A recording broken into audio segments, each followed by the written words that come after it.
Good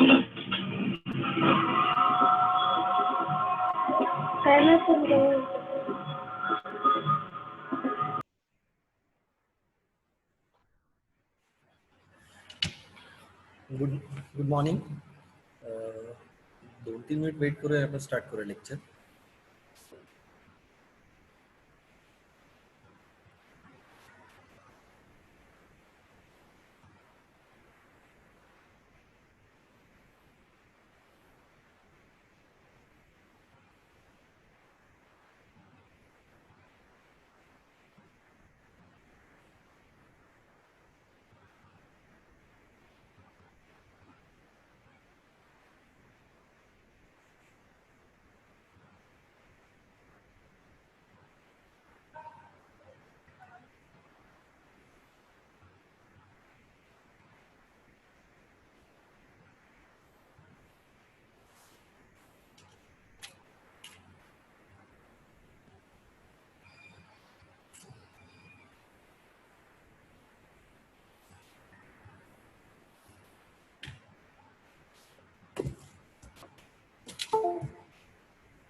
In last session, we discussed about the minimum number of teeth on a pinion to avoid an interference with the rack. Means if we consider a rack and pinion type of the gear, in which how many minimum number of teeth on a gear or how many minimum teeth on a pinion to avoid an interference. Then we discuss about the how can we avoid the interference by different method. In today's session, we discuss about the force analysis in the gear. Means while transmitting the power from one gear to another gear or from gear to pinion, which type of how must which type of forces are developed on a gear and how their resultant can be obtained. These things we will discuss. Okay.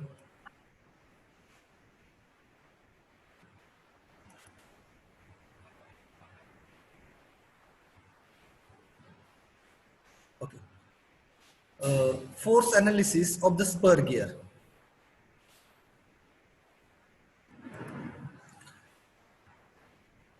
While transmitting the power from one gear to another gear, the stresses are developed and the force are developed in a teeth of the gear.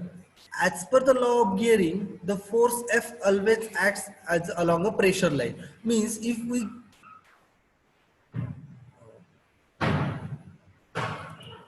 we consider, suppose this is the gear and the force F, there are two types of force acting on a gear. That is, first one is a tangential force and the second one is a radial force, and F is their resultant force. And here if we see as per the law of gearing, resultant force always acts along a pressure line. Means what is a pressure line? If we consider this is one gear, then tangential force is acting in this way, and radial force is acting along this way. Then resultant force is acts along a pressure line. Pressure line means if the line which makes an angle, pressure angle means phi, to the tangential force. This is called as the pressure line. We will see in details what is the forces and how they can act on a gear. The resultant force acting on a driving, if 1 minute.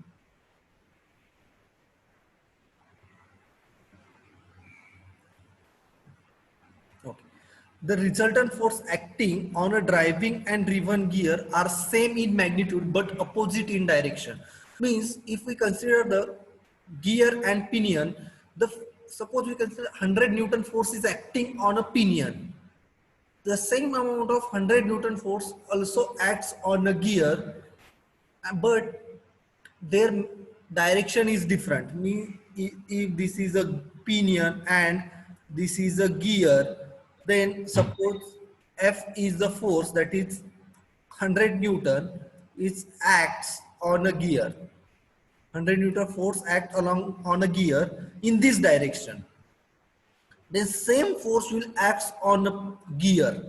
If we consider the 100 Newton force acting on a pinion in this direction, then same force of 100 Newton magnitude, it acts on a gear, but their direction is opposite to that. Okay, this is another terms while transmitting the power from one gear to another gear. The resultant force can be resolved into two components. That is, first one is a tangential component. It is denoted by F suffix small t, and radial component. Here I write wrong. That is radial component F suffix small r, and tangential component is F suffix small t. Then what is a tangential component?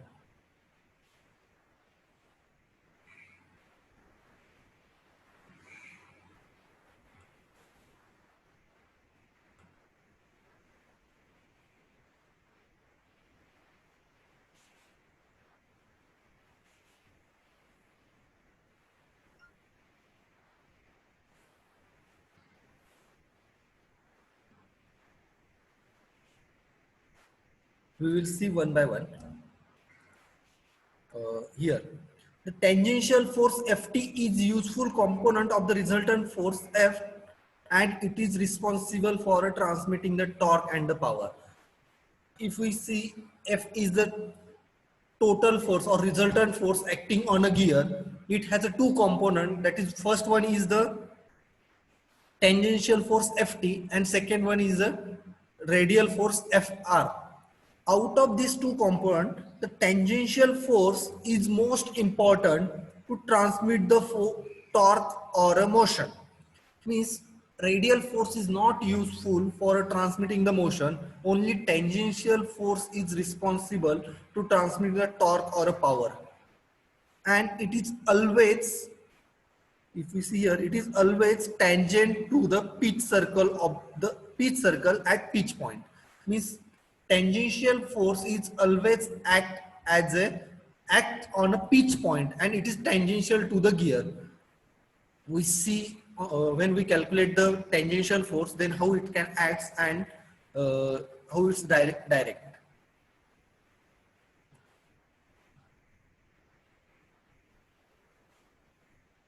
It is always oppose the rotation during the gear and assist the rotation to the driven gear.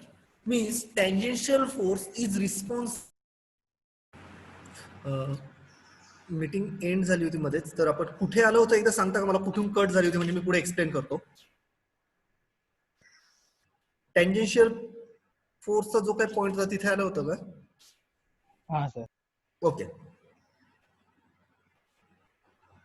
Hear me तुम्ही पुन्हा एकदा explain करतो. Tangential force is useful component of the resultant force F, and it is responsible for a transmission of the torque and power. Means if the total force is F, it has a two component. That is, one is the tangential component and second one is the radial component. Then tangential force is useful, or it is responsible to transmitting the torque or a power. Radial force is not useful for transmitting the power or torque. Only tangential force is responsible for transmitting the torque and the power, and it always acts at a pitch point. Means tangential force is always acts at the pitch point, and it is tangent to the pitch circle. This direction of the tangential force is always tangent to the pitch circle at a pitch point. This is the property, or this is the one property of the tangential force. The next one is it always opposes the rotation of driving gears. Means tangential force, if we consider two gears, that is, one is a driving member and another one is a driven member, then tangential force is always oppose the driving member, but it will assist the driven member. This tangential force is for a driving member, it's always opposites its rotation, and it will help or it assists the rotation of the driven member. Here we see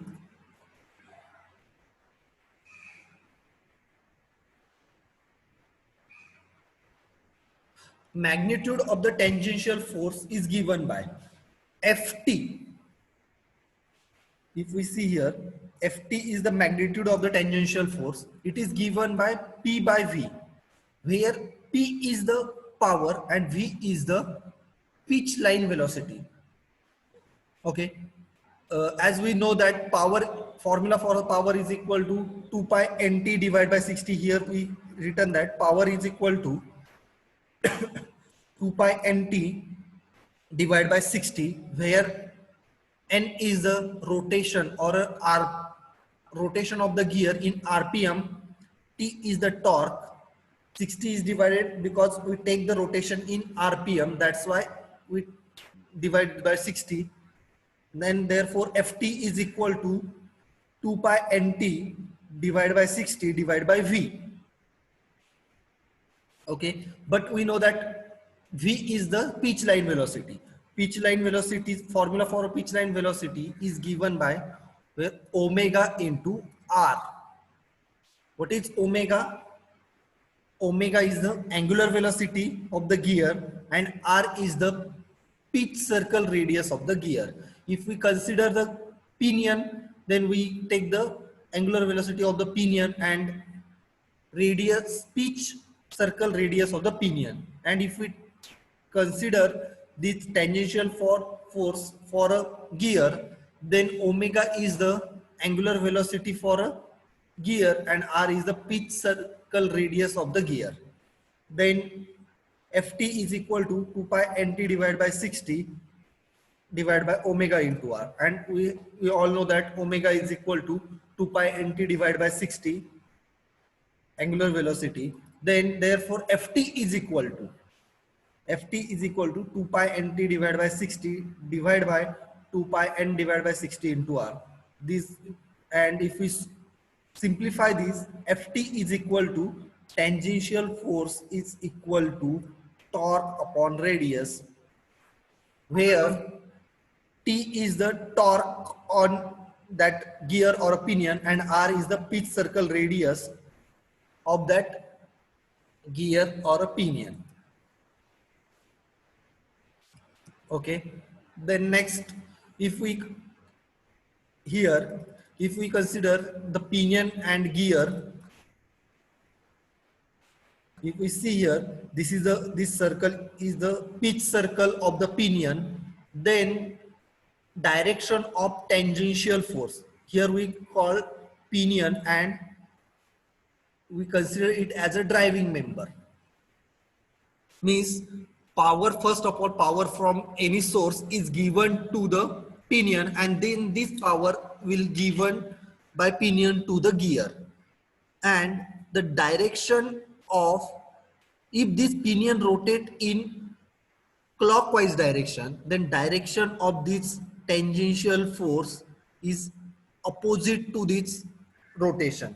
Means ft, tangential force, is always oppose the rotation of driving member. Therefore the ft is directed in this way, that is from left to right, when this pinion is rotate in a clockwise direction.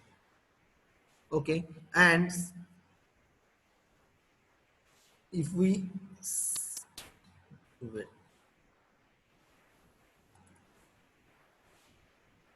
And if we see here the gear, it is called as a driven member, then it is rotate in anti-clockwise direction, because pinion is rotating clockwise direction, therefore gear will rotate in anti-clockwise direction. Therefore direction of the ft is from right to left, because tangential force assists or it helps the driven member. That's why the direction of tangential force ft is from right to left. Okay, लक्षात आलं की tangential force जे काही direction आहे ते कसं decide केलं जातं आणि कशावर डिपेंड असतं.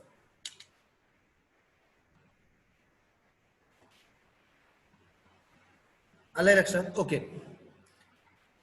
Then next point is tangential force for pinion.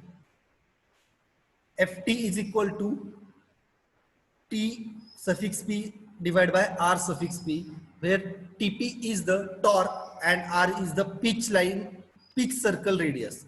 P for a pinion, that's why Ft is equal to torque acting on a pinion divided by pitch circle radius of the pinion. Okay, this is the formula for a tangential force on a pinion. Then tangential force for a gear. Similarly, Ft is equal to Tg divided by Rg. Tg is the torque acting on a gear and Rg is the pitch circle radius of the gear.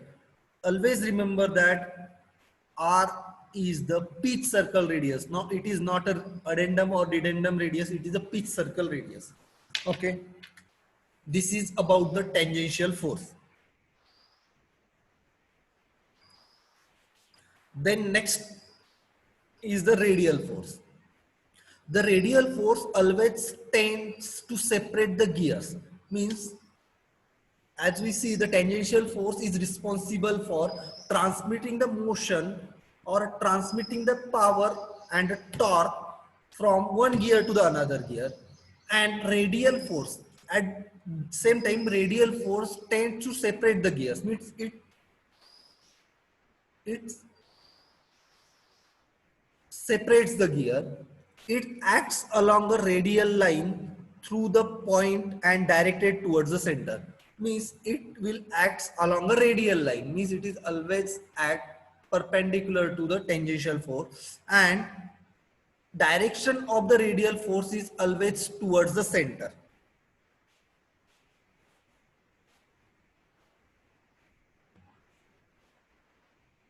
Okay. If we see here, this is the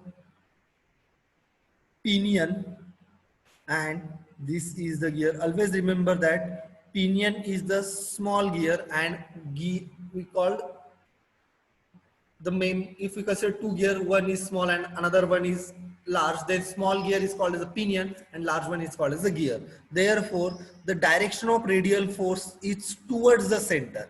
This is the direction of the radial circle, radial force, and this is the direction of the radial force for a gear. Okay, if we consider the resultant force, then this is the pinion. On this pinion is rotate in the clockwise direction. Therefore, direction of tangential force is from left to right in this way, and radial force is towards the center. Therefore, here is the radial force and here is the tangential force, and F is the resultant force.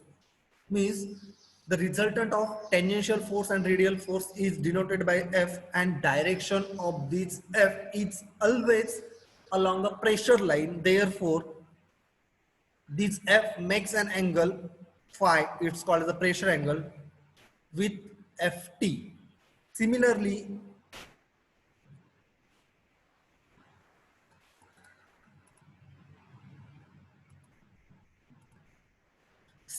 if we consider for a gear is rotating in a anti-clockwise direction, and as a gear is driven member, therefore tangential force will assist the motion of the gear. Therefore, direction of the tangential force is from right to left.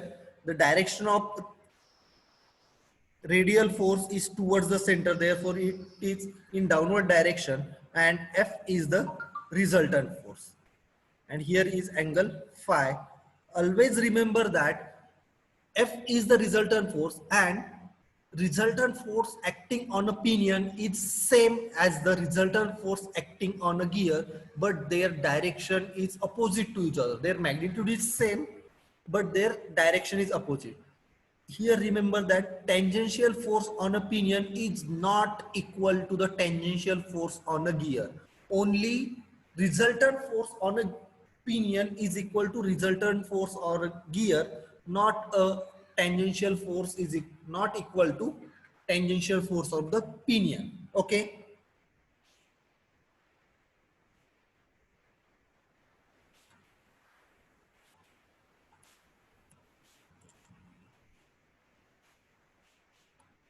Therefore, if we see this diagram here, the Ft is directed from this direction. Radial force is acting in upward direction. F is the resultant force which makes the angle phi with Ft.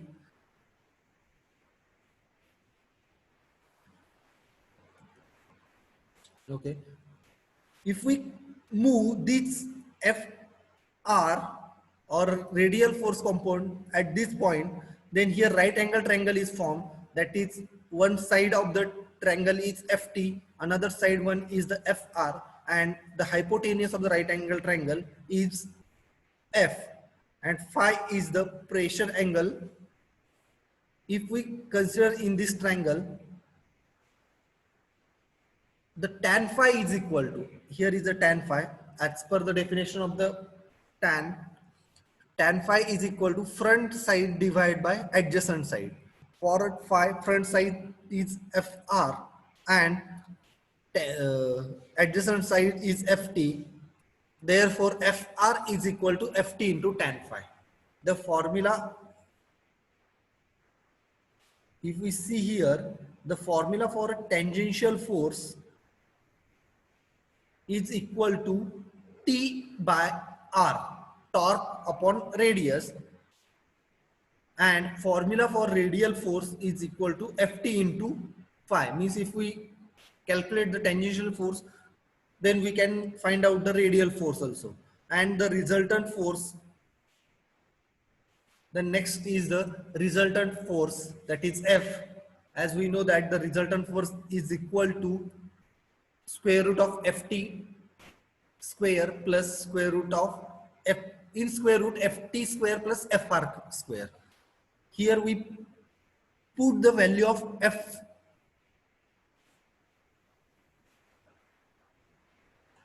Here we put the value of Fr. All we know that Fr is equal to Ft into Ft into tan of phi. We have put this value here. Therefore, F is equal to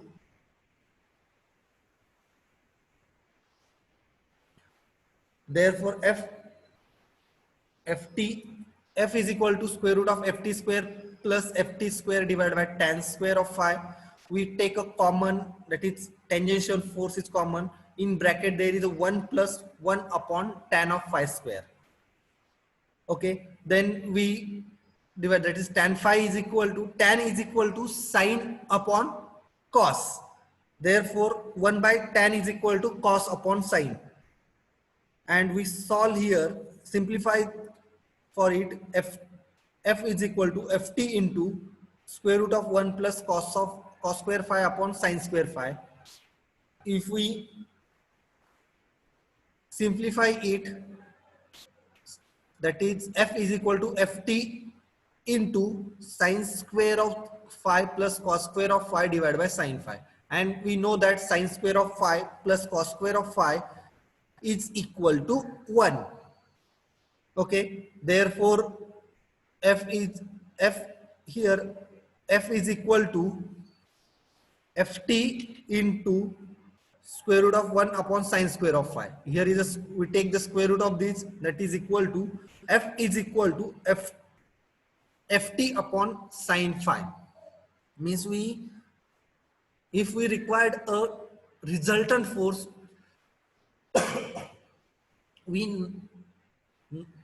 that is, we have not required to find out the radial force. By using this formula also, we can also find the resultant force, that is resultant force is equal to tangential force upon sine of phi, and where phi is the pressure angle. Similarly, F is equal to, if we put the value of Ft, that is Ft is equal to Fr into tan of phi, then we get the F is equal to, means resultant force in terms of radial force, F is equal to radial force upon cos of phi. These are the two formulas. By using these two formulas, we can calculate the resultant force by using on any one force, that is radial force or tangential force. Okay. Okay. याच्यामध्ये काही doubts असतील तर विचारा. आपले जे काही हे आहे म्हणजे force analysis, त्याच्यामध्ये काही डाऊट्स असतील तर क्लिअर करूया आपण. आहेत कुणाचे काही doubts?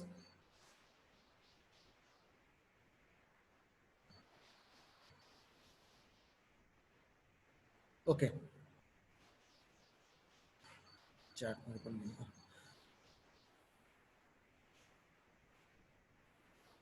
the next topic is standard tooth profile, means which are the standard, as we know that there are different standards are used.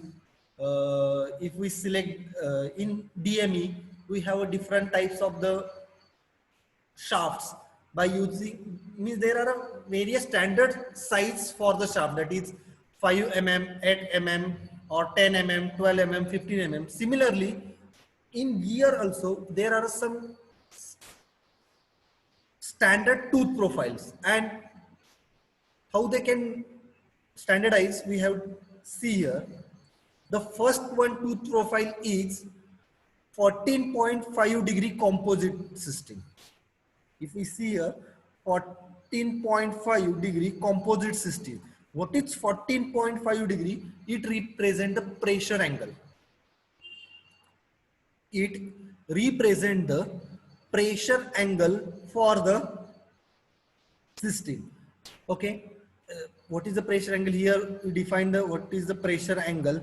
It is 14.5 degree. In this type of the gear, if we see this, this line drawn here is a pitch line. Okay, and the distance above the pitch line is called as the addendum, and distance below this line is called as the dedendum. Here, for a 14.5 degree composite system, addendum is one module. Here 1 m means not a 1 meter, 1 m means one module, and dedendum is equal to 1.157 module. Okay, these are the standard values for a 14.5 degree composite system. If we see here the shape of this tooth profile, here is some type of curvature is obtained, and here also some type of curvature is obtained, but at the middle this is a straight line. Okay, these two curvature at the top and the bottom represent the cycloid profile. Means in 14.5 degree composite system, the top and bottom edge of the tooth profile are cycloid, and middle this portion, that is straight line, is the involute profile. That's why it is called as the composite system. At the top and the bottom there is a cycloid profile, and at the center or at the middle there is a involute profile. Okay, next, the next system is 14.5 degree full depth involute system.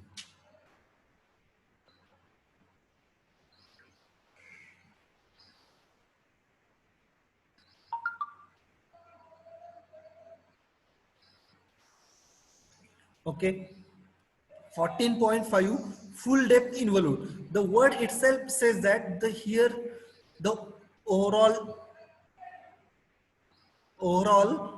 profile is the involute. Okay, overall profile is here is involute, but only some fillet is provided at the bottom. The whole profile of this gear is straight line, and it is called as the involute profile. If we compare this both the system, The addendum of the both the system is one module. Dedendum of the both the system is 1.157 module.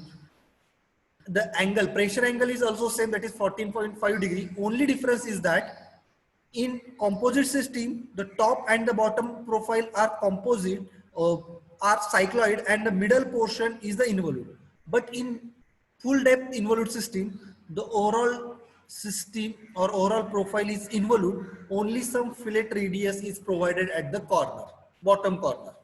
Okay, these are the two systems, but the full depth involute system generally not used because of in this system interference problem is occur. Means if we compare these both system, composite system generally used, full depth involute system is not generally used because of the interference problem.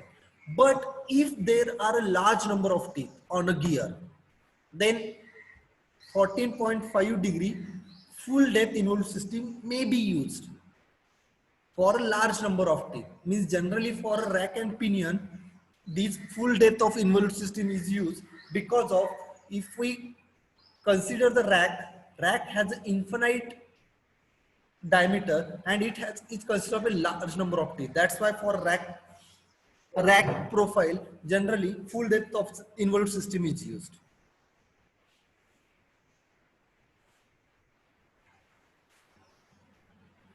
The next system is full 20 degree full depth involute system. It is similar to that of the 14.5 full 20 degree full depth involute system. It is similar to 14.5 degree full depth involute system.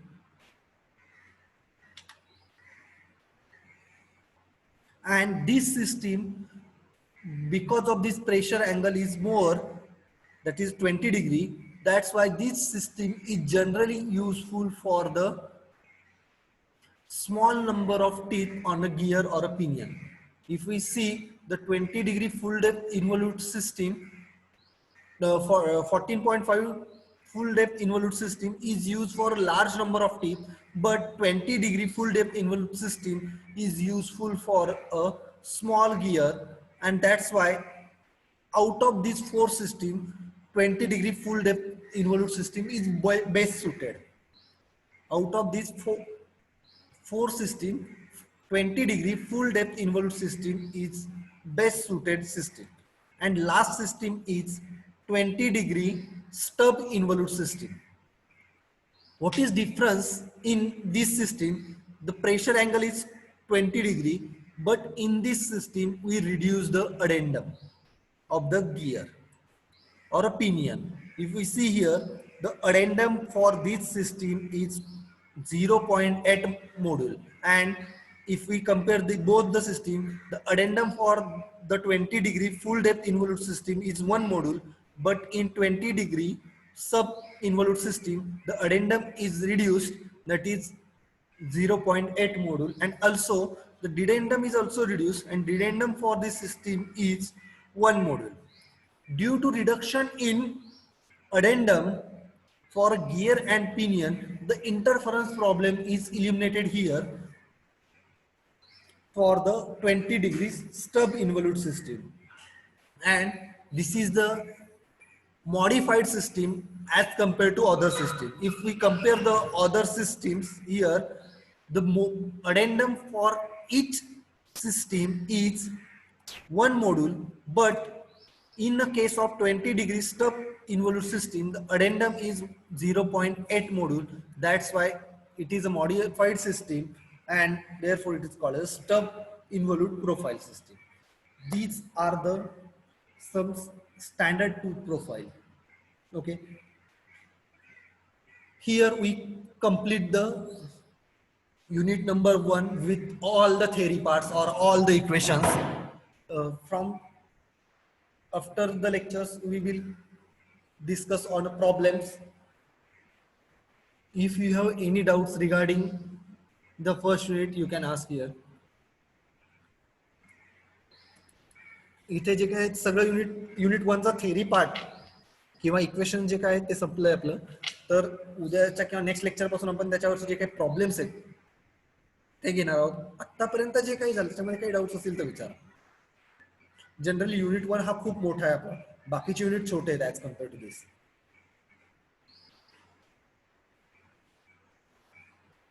आहेत कुणाचे काही doubts?